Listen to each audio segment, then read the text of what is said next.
Okay, we are back for part 2 of mixed cases in endocrine and antimicrobial drugs. Oh boy. I just wanted to say that I've got these cases from Pharmacology Flashcards Lang, which I downloaded from Amazon.com onto my Kindle. And these cases are very nice, and they are recommended for studying for these type of cases anyway. Let's scroll down to where we left off last time. We finished prednisone, and we also looked at octreotide, and we're now going to look at a case of talking about vasopressin. So before we start this, we know that vasopressin is a drug sent from the posterior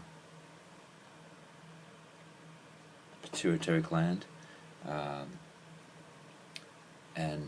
This is the case. Here we go. So, a 51-year-old female presents to the emergency room complaining of recurrent headache. She denies any neurologic symptoms of a history of migraines. However, a thorough review of systems reveals she has been extremely thirsty lately, and she has been urinating frequently. Her physical examination, including a thorough neurologic examination, is unremarkable. Laboratory tests reveal normal glucose level, increased serum osmolarity, and hypernatremia. You refer her to an endocrinologist in order to determine the etiology of her disorder. In the meantime, you wonder if she might not benefit from treatment of a medication that causes an increase in permeability to water in the collecting ducts of the kidney, thereby resulting in increased renal reabsorption of water, so that she's not urinating as much as possible. So we're going to talk about vasopressin. Oh, well, you couldn't read that. Anyway, so if you see from this case here that this is causing an increase in the permeability of water to the collecting ducts, bringing the water back into the body. So we're talking about vasopressin here, and vasopressin is would cause the blood vessels to constrict, and this is how this works to solve this case. So the mechanism of action here is that it is a naturally occurring hormone, vasoconstriction, increasing the permeability of water in the collecting ducts, which increases factor VIII activity. So the side effect here, you might have hyponatremia. Also, oxytocin induces labor. Why are we saying oxytocin? Because as you know, we're talking about when we're talking about the here we go. I got a block again. We're talking about the pituitary gland. We're talking about the posterior pituitary gland, where we have oxytocin and vasopressin. So vasopressin is antidiuretic hormone.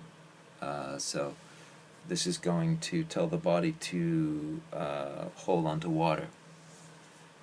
So similar to this is desmopressin, and oxytocin is also in the same area and induces labor, stimulates breast milk letdown in the new mother. So the key words here is that you realize that she's really thirsty and she wants to stop urinating frequently. So for diabetes insipidus or frequent bedwetting, you might consider vasopressin. Okay, don't quote me here, I'm just a student. Anyway, moving on, let's do another one. Let's look at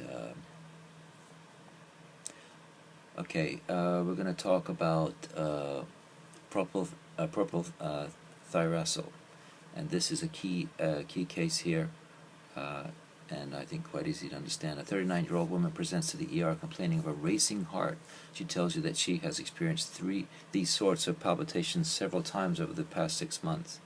Upon further questioning, you discover that she has lost 20 pounds over the last 6 months, that she has 2 or 3 episodes of diarrhea a day, which should be something to pay attention to, and that she has been having difficulty sleeping. Her physical examination is remarkable for the presence of exophthalmos. What is that? That is an enlargement of the thyroid gland, if I'm correct, a goiter, and a mildly enlarged thyroid gland. There we go. So you begin to suspect that this woman would benefit from a medication that inhibits thyroid hormone synthesis. So similar to this is methimazole, and she inhibits, the MOA inhibits thyroid peroxidase, inhibition of thyroid hormone synthesis in the thyroid gland, inhibiting peripheral conversion of T4 to T3, so thyroxine to T3. This is a key point here. So what is inhibiting T4 to T3? This drug is propylthyrosol, and this is used for hyperthyroidism. And I think I'm right that this is a goiter for the exophthalmos, or maybe I got the name wrong, I don't know. But side effects here: maculopapular skin rash and agranulocytosis and arthralgias. So remember that these are the side effects here for this PTL: skin rash, agranulocytosis, and arthralgias.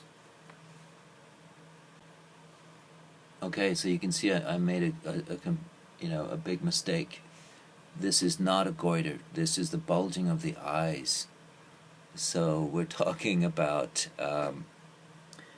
something similar to what you would see in Graves' disease.